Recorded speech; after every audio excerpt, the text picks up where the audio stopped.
posso fazer. 1º de dezembro é o Dia Mundial de Luta contra a AIDS. No programa em discussão de hoje, vamos falar sobre a situação atual da infecção no país. E para essa conversa, eu recebo Naira Scartesini Sena, que é ginecologista e obstetra, e Tami Marchiori, que é neuropsicóloga. Sejam bem-vindas aqui à Rede Alesp. Obrigada. Bom, a gente tem um dado aqui que entre 2010 e 2018 teve um aumento no número de infecções por HIV de 21%. A que se dá esse aumento, né? Uma doença que logo no início causou, né, um terror, né, na sociedade. Parece que depois as pessoas não têm mais medo. O que aconteceu?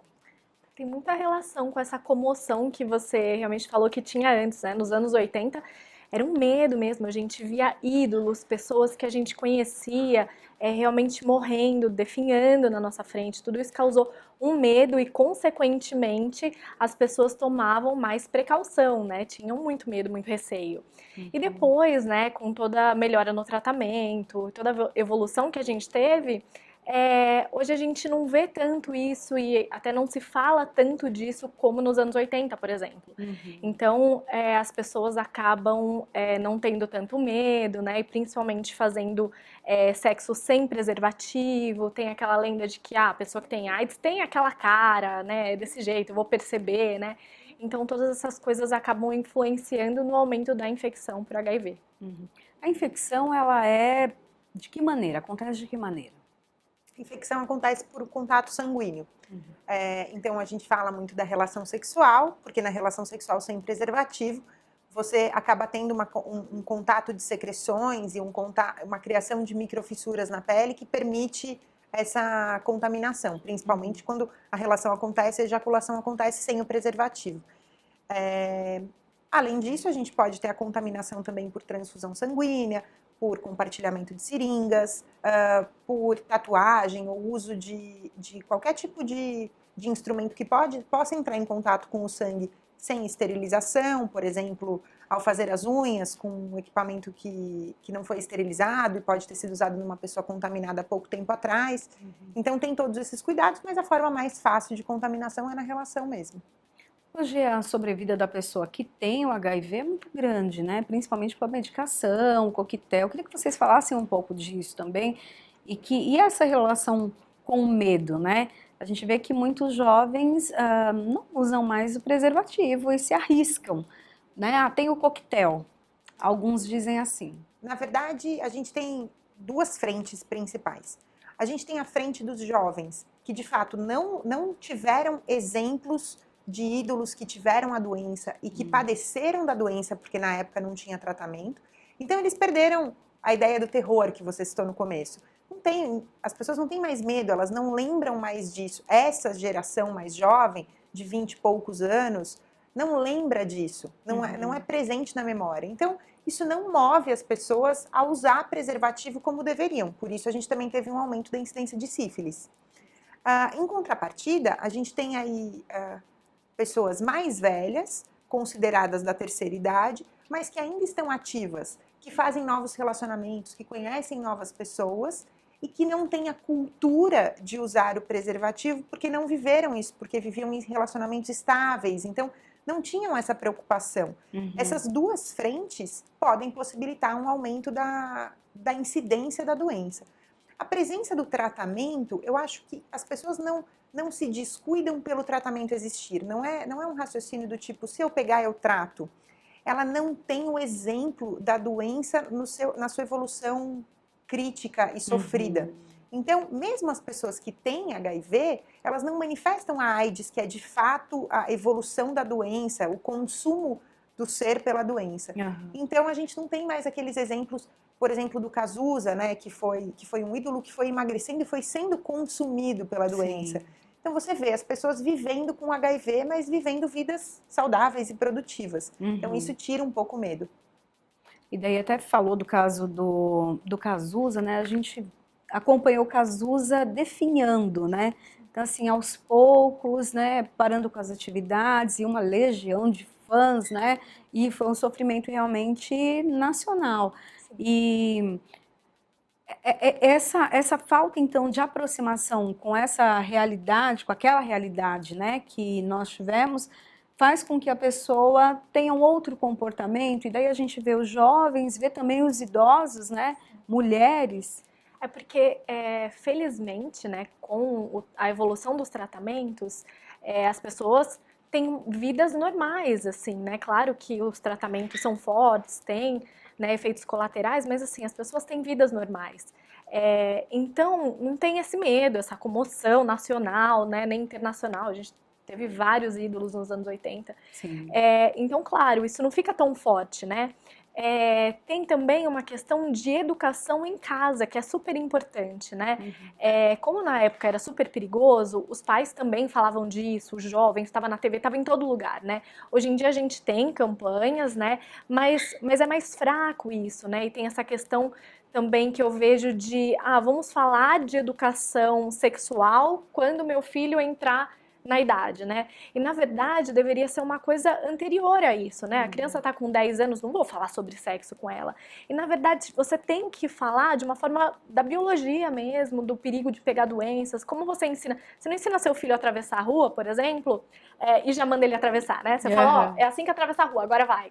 Sim. Não é assim, né? Então tem uma educação anterior, né, para você falar sobre isso. Então é interessante que os pais falem da importância, do perigo. Como ela falou, não é só a AIDS, né? A sífilis vem aumentando.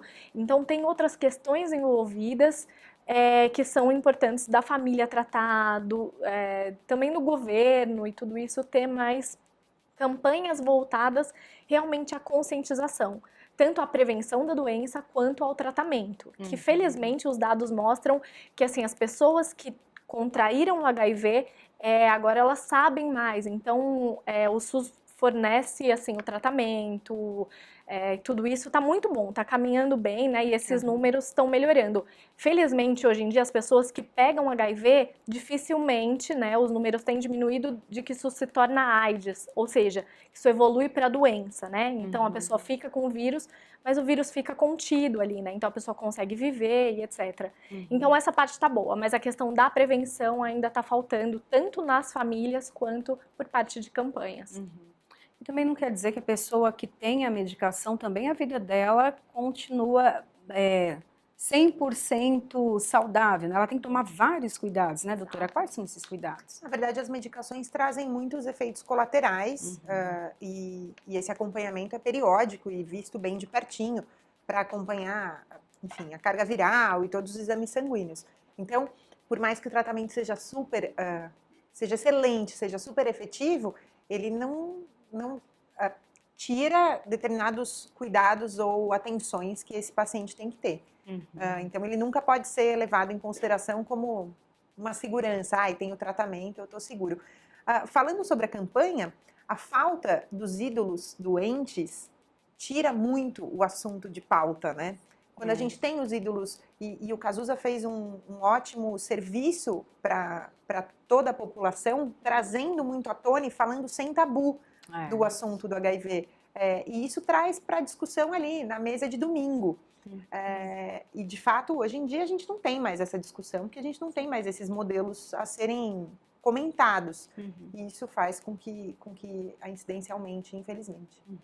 Tem uma preocupação na questão das mulheres, né, infectadas com o vírus na gestação. O que muda, doutora?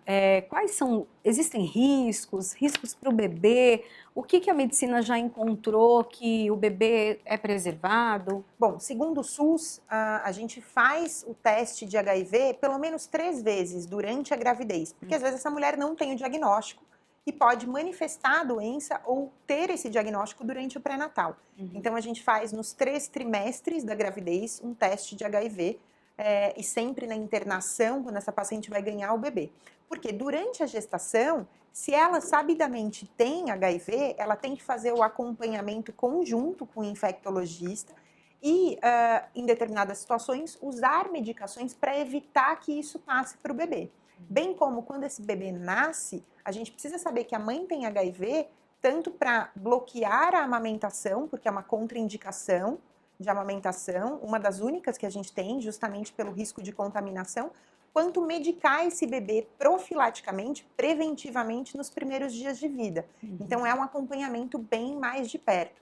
E dependendo da situação do HIV que ela tenha, isso pode ser até um indicativo de via de parto. Dependendo da carga viral, ela pode ser necessária a realização de uma cesariana para evitar a contaminação do bebê. Então, essa gestante é vista de forma diferente, com muito mais atenção.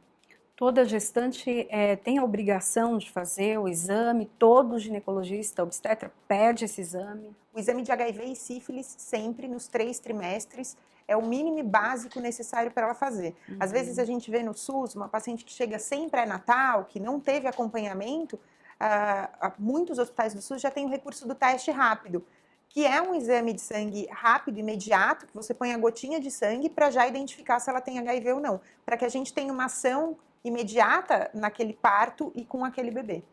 Tem um número grande ou razoável de mulheres que chegam e acabam descobrindo ali, no momento que começam o pré-natal ou que vão para o parto, que tem o vírus?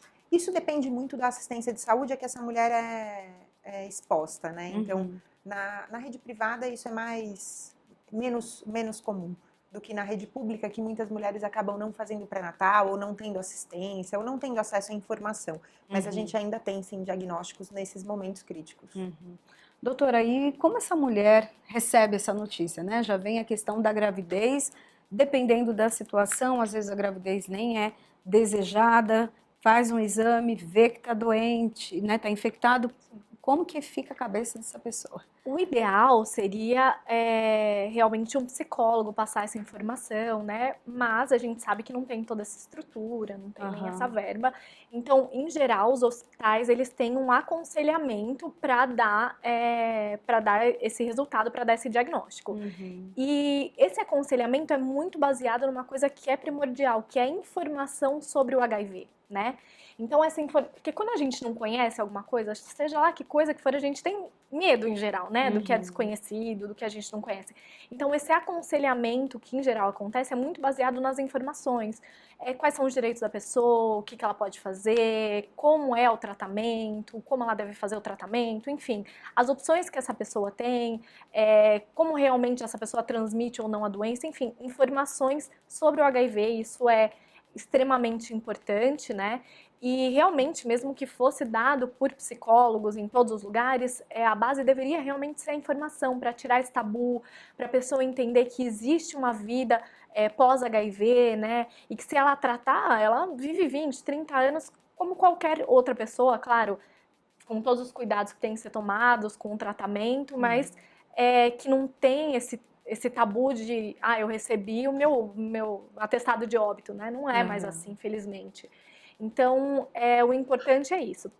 Tem que ter um acompanhamento psicológico, depois a gente sabe que infelizmente não é todo mundo que consegue esse acompanhamento, mas seria o ideal. Porque a pessoa tem questões dela, né, das expectativas de vida, trabalhar tudo isso, né? Trabalhar até um luto do que era para o novo que está vindo. Então, são várias questões que são importantes serem trabalhadas para a pessoa encarar isso da melhor forma. E muitas vezes para os familiares ou cuidadores dessa pessoa também. A gente sabe que durante a gravidez várias medicações são proibidas, né, para a gestante. E daí, nesse caso, a mulher precisa tomar a medicação. Causa algum problema para o bebê? Causa, por exemplo, parto prematuro? Tem alguma relação? Não. Existem medicações, existe aí uma ampla gama de medicações para o HIV, e algumas delas voltadas para o período da gravidez. Então, sempre aconselhada e nas dosagens corretas, essa medicação vai só trazer benefício, não vai trazer malefício nenhum.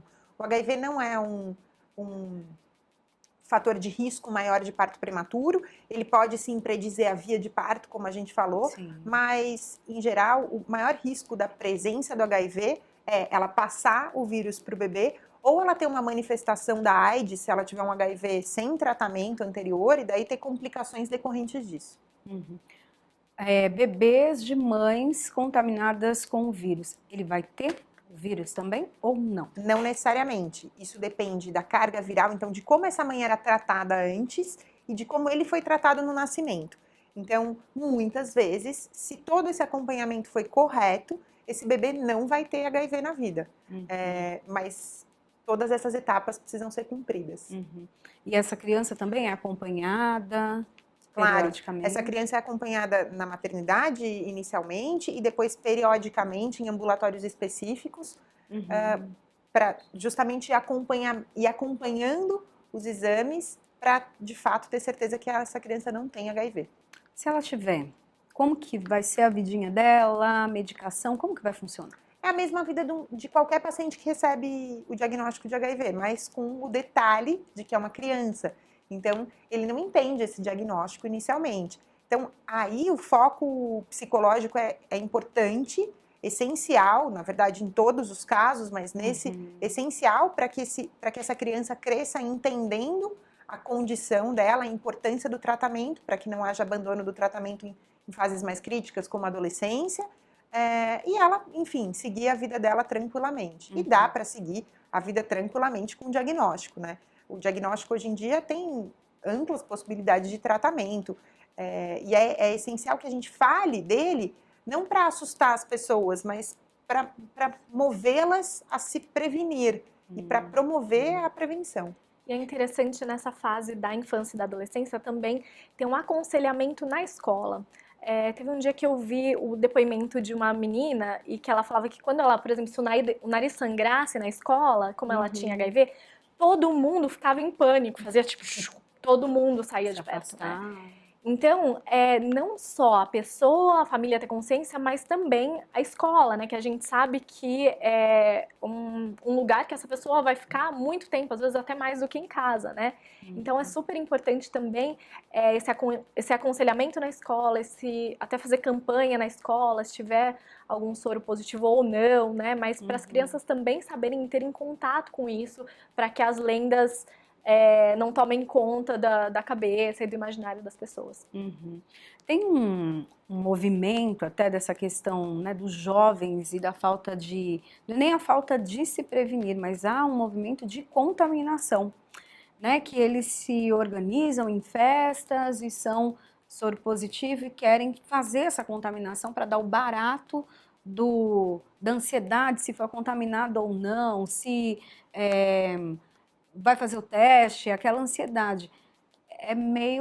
É completamente insano isso, mas acontece. Por que alguns jovens têm ido por esse caminho? Na verdade, a adolescência, né, e toda a parte do cérebro do adolescente é formada diferente, ainda do que o do adulto, né? Então, o adolescente tem essa vontade de aventura, tem essa impulsão, tudo isso é natural da adolescência. Tanto que a gente tem muito mais acidentes de carro e outras coisas, porque eles põem a vida em risco para ter esse barato, né, que você está falando. Só que aí foi para um extremo, né? Foi para um extremo, talvez, claro que cada caso é um caso, mas eu tenho também uma forma de punir outras pessoas e arriscar a vida de outras pessoas, também pôr a sua vida em jogo. Então tem várias coisas envolvidas que é difícil a gente falar um porquê, né? Cada caso é um caso. Mas tem várias questões envolvidas, por isso que é super importante realmente a conscientização, para que se tenha pessoas querendo passar alguma coisa para você, se você tiver prevenido, se você usar camisinha, se você fizer a sua parte, é mais difícil que você caia nisso. E é claro, é super importante as pessoas que estão nesse movimento, a gente entender o que está acontecendo com elas, quais contextos essas pessoas estão envolvidas e também ajudar a atuar auxiliando essas pessoas, né? Doutora, mais eficaz realmente a camisinha? Sim. A camisinha é a nossa prevenção. Falando da contaminação da contaminação sexual, a camisinha é a nossa prevenção 100%. O problema é que esses jovens precisam ser educados em como usar a camisinha. Então tem que tirar o ar da pontinha, tem que desenrolar até a base do pênis, ou aprender a manusear a camisinha feminina, que também é uma alternativa, mas pouco explorada nessa idade. Porque daí a gente ouve muitos relatos, fulano teve relação e a camisinha saiu, ciclano a camisinha rasgou. Todas essas situações foram, na grande maioria, erro de colocação. E se ela não é colocada correta, daí você acaba se expondo ao contato de secreções, ao contato sanguíneo. Então, educar esses jovens em como usar o preservativo é uma imensa prevenção. E daí, quando a gente fala das outras formas de contaminação, então, a transfusão sanguínea hoje em dia tem N regulamentações e testes, então já é uma questão muito segura. mas quando você vai fazer uma tatuagem, quando você vai fazer a unha, enfim, quando você vai ter contato com esse tipo de instrumento, se assegure de que ele foi esterilizado. E para os usuários de drogas que compartilham seringas, daí tem toda uma política de assistência governamental para que eles não compartilhem esses instrumentos e tudo mais. Uhum. Quando a pessoa ela tem algum indício de que ou a camisinha saiu ou furou, enfim, e ela precisa, o que que ela precisa fazer? Ela já corre para um posto, ela vai no posto de saúde, vai no pronto-socorro, o que que ela faz? Tem uma alternativa ótima hoje em dia que tem para vender na farmácia. Essa paciente, ela pode comprar na farmácia o teste rápido de HIV. Uhum. Mas claro que isso é muito delicado, porque é muito difícil uma paciente fazer um teste sozinha, né? Mas é legal que a população saiba que tem esse artifício. Mas muitas vezes, se você tem um contato imediato, o seu teste de HIV, por mais que esse seu parceiro tenha HIV, não vai vir positivo de imediato. Então é importante que procure uma assistência médica de urgência, se for o caso, para que seja aconselhado, faça os primeiros testes, e daí vai ser avaliado se esse parceiro é conhecido, se não é conhecido, se esse parceiro em que a camisinha estourou for conhecido, vai fazer o teste de HIV do parceiro, antes de tomar qualquer atitude medicamentosa. Uhum. Mas é legal saber que nos postos de saúde, nos hospitais e nas farmácias você encontra esses testes rápidos para fazer. É super simples, a pessoa pode fazer sozinha, é bem tranquilo. E no SUS é gratuito isso, se Sim. você chega lá com qualquer coisa, então é... E depois de quanto tempo da relação já é possível notar então o vírus? Quando o parceiro é conhecido, a gente pode fazer o teste do parceiro para ter certeza se ele tem a doença ou não. Tá. Não tem a doença, os testes vieram negativos, ótimo, mas eu tenho que manter uma vigilância porque existe uma janela imunológica para que esse vírus se manifeste. Uhum. Mas daí, caso a caso, tem que ser avaliado quais são os riscos e a necessidade de medicamentos preventivos, profiláticos, que existem hoje em dia, ou não. Porque os medicamentos preventivos também têm efeitos colaterais, então tem que ter indicação médica. Uhum. Se a pessoa foi infectada e ela já toma a medicação, o vírus ele é anulado ou não? Ele vai ficar lá e a pessoa vai ter que tomar remédio para o resto da vida?